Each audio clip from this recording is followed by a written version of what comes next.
Selamat malam Bapak Ibu, Saudara-saudari, jemaat yang dikasihi Tuhan kita Yesus Kristus. Terimalah salam dari HKBP Kernolong, HKBP terdua di Pulau Jawa. Sebelum kita beristirahat malam hari ini, marilah kita mendengarkan firman Tuhan. Kita mempersiapkan diri, marilah kita berdoa.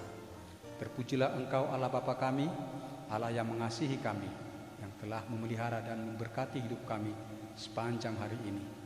Kami mau mendengarkan firman-Mu. Berkatilah kami dengan kuasa Roh Kudus yang membimbing kami untuk mengerti dan beroleh kuasa untuk mempedomani firman-Mu. Dalam nama Yesus kami berdoa. Amin.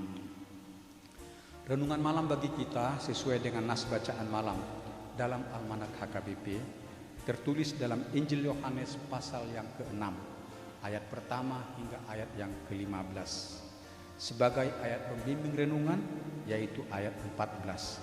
Beginilah firman Tuhan.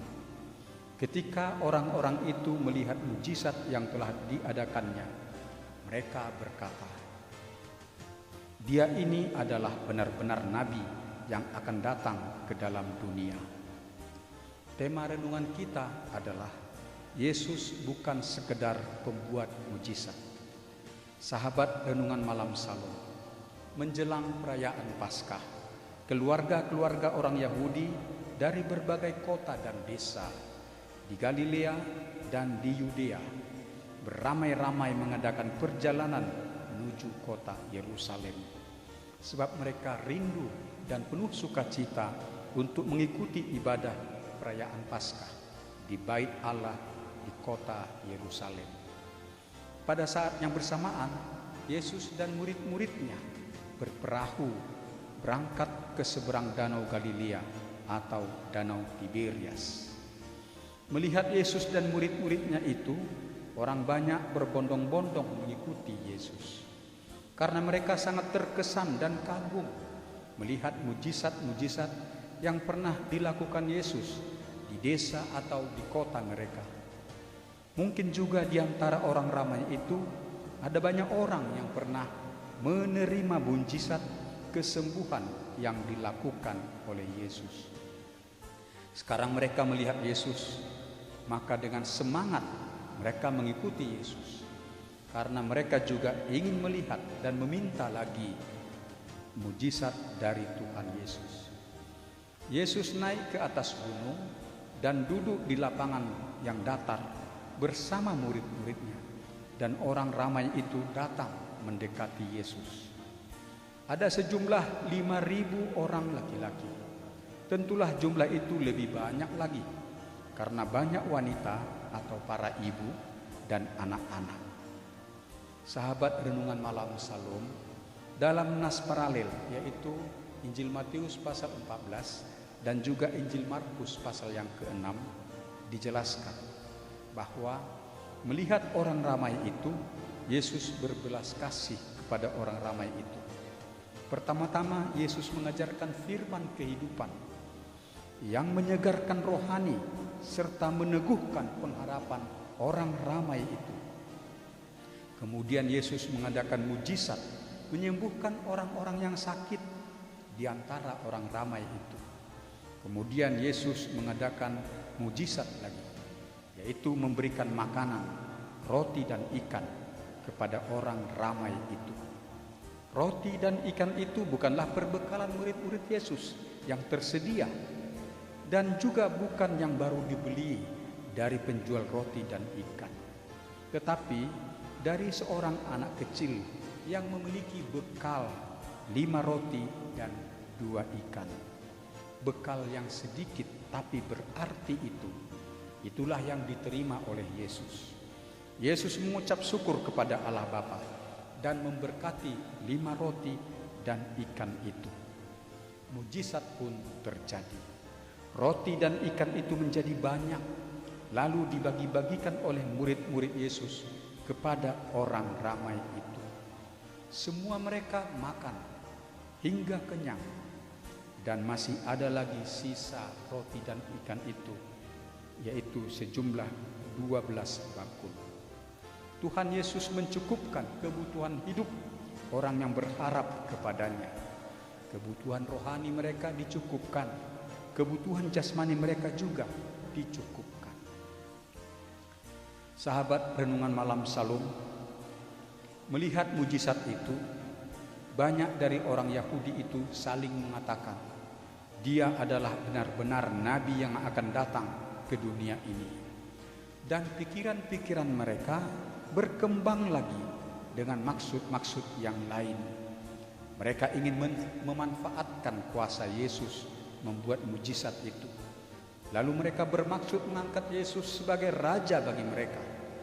Raja yang mereka harapkan selalu membuat mujizat untuk memuaskan kepentingan jasmani mereka.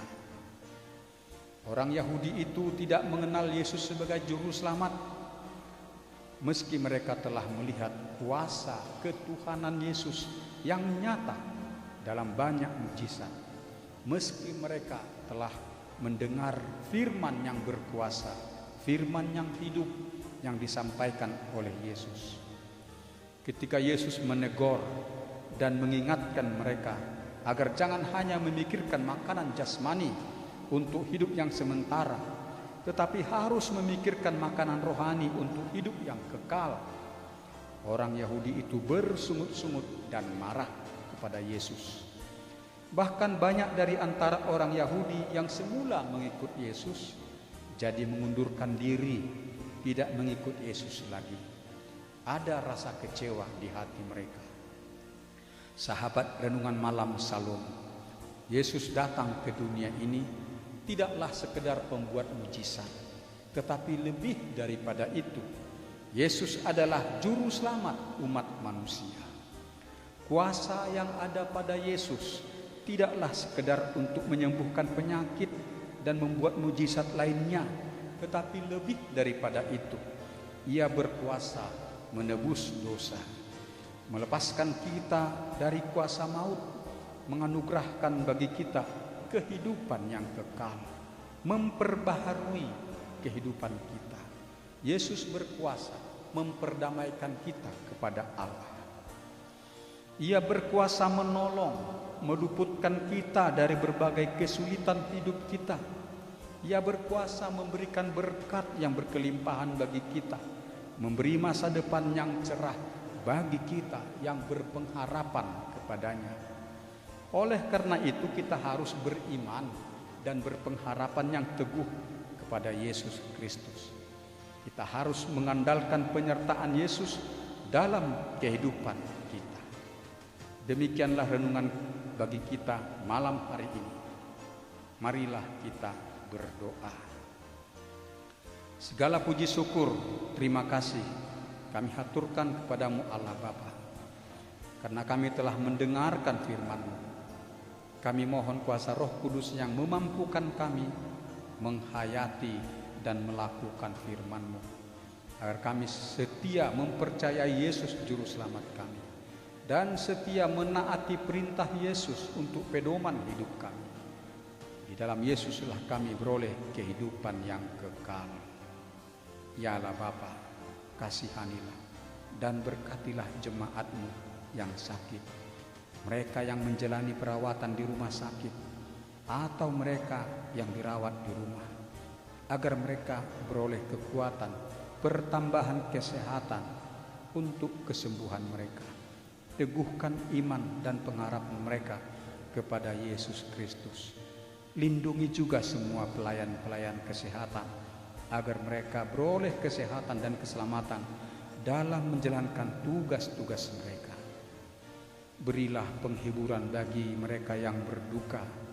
Engkau melepaskan mereka dari kesesakan dan anugerahkan sukacita bagi mereka. Peliharalah hidup kami dalam istirahat malam hari ini. Engkau menjauhkan mara bahaya daripada kami. Bangunkan kami esok pagi dan persiapkan hati kami untuk beribadah minggu, memuliakan Engkau. Terpujilah nama-Mu ya Allah Bapa, dalam anak-Mu Yesus Kristus Juru Selamat kami berdoa. Amin. Anugerah Tuhan kita Yesus Kristus, kasih setia Allah Bapa, dan persekutuan dengan Roh Kudus yang memelihara hidup kita sampai selama-lamanya. Amin.